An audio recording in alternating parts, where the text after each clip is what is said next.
Hey everyone, in this video I'll show you how to use Steam Remote Play. Let's get started.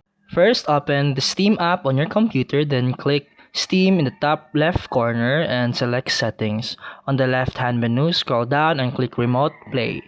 Now, click Advanced Host option for more settings, and here are some recommended options. Enable hardware encoding for better performance, match desktop resolution to the streaming client, and adjust audio settings depending on where you want sound to play.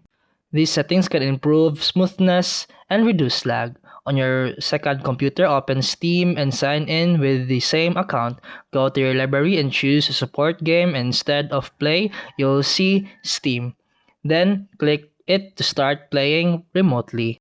If you want to play on your phone or tablet, download the Steam Link app from the App Store and open the app and it will show a pairing code.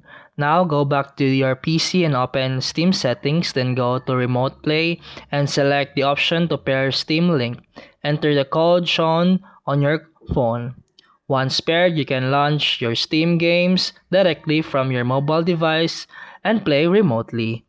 And that's it for today's video. If you found this helpful, please like and subscribe for more videos. See you in the next one.